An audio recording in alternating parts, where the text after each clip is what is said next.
След аплодисменти милион. Един боксьор става шампион. Той смята се за сила най-голяма и си мисли, че по-як от него няма. Надменно се надува и останалите хора псува. Той е едър, огромен и никога не е скромен. За всеки става много жалко, ако с боксьора се е скарал малко. Боксьора, важно и надменно, си върви в гората и на пътеката видял осата. Да я стъпче не успява и много обяснява. Боксовите ръкавици слага, бойни техники прилага, но осата спокойно си жужи, край главата му кръжи. През капиновите храсти осата гони той и се набоцкал на бодли безброй. Осата е хитра в тая ситуация.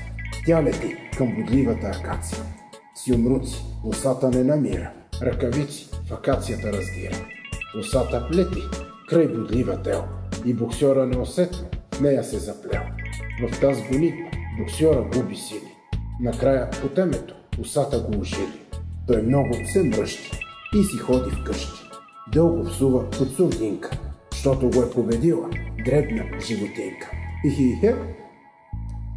В колумбийската джунгла дълбока босовете мафиотски крият наркотична стока. Босовете в джунглата правят си банкет, търсят безопасно място за наркотиците без чет.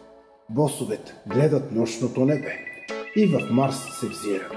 И Марс за добро скривалище на дрога го намира. Босовете мафиотски със секретна технология се здобили и 5 космически кораба си построили. На космическите кораби товарят наркотици тон след тон. Всеки един от корабите е по-голям от стадион. От джунглата колумбийска в полунощ 5 космически кораба излитат с пълна мощ. С невъобразим шум корабите правят скок и след секунди изчезват в космоса дълбоко.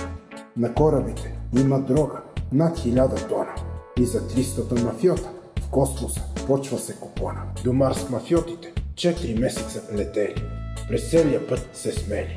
От полиция и от армия да избягат са успели. Червения и пуст Марс вече приближават. От наздравици наркотичен прах чак се опияняват. Надрусани и пияни на Марс 300 мафиота стъпили заспяни. От радост губят ума и дума. Един от тях на Марса с любимата си пума. Друг от тях на Марса със своя говорещ папагал. С него по Марс ходи и да говори не спрял. Както всички се смеяли и кофяли, изведнъж много зелени пявици видяли. Всяка пявица била голяма, колкото бутуш. Хората се чудат на тези вид пявици, вид извънземен и чуш. Една пявица да охапе пумата успява и пумата започва да се оголемява. Пумата от космическите кораби по-голяма пораснала. Гладна е и 200 мафиота изяла. Папагала от марсианска пявица охапан бил. До размер на самолет се оголемил. И той с 60 мафиота глада си задоволил. Пявиците 35 човека охапали успешно. Всеки от охапаните се оголемил и му става смешно. Всеки охапан свръх много наедрява. По-грамаден от космическите кораби той става, че не може да се върне на Земята, осъзнава. Охапаните от пявици на Марс завинаги големи остават. С 1000 тона дрога ще се занимават. На тях върти им се главата. От Марс вечно ще си гледат Земята. Големи са с размер огромен и със сила невъобразима. Но за тях Земята е завинаги недостижима. 5 мафиота невредими остават и с един от корабите да се измъкнат успяват.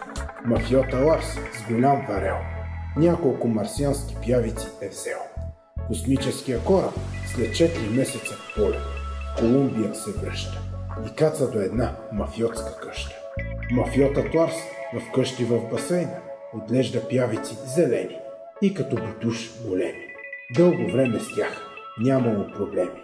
Дали няма на Земята да стане фарс, ако мафиотът Ларс сбърка с тия пявици от Марс.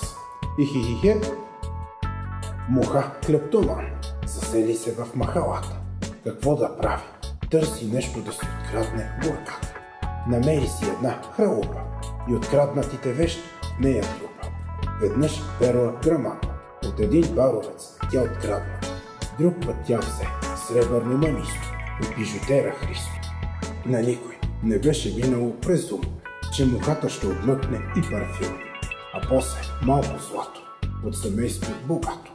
От ден на ден мухата става все по-крадлива и по-непредпазлива. Бижутерски магазин, както взима рубин, без да иска го изпусне, чупи се витрина. Миг задейства се алармата в магазина. Идат ченгета, оглеждат всичките кюшета. Детектива дребнички следи намира и на тях се спира. Бре, това следи се от муха, по-малка от труха. В той време мухата се крие под вратата. Полицията става за смях, ха-ха, заради една муха. Ихе-ихе.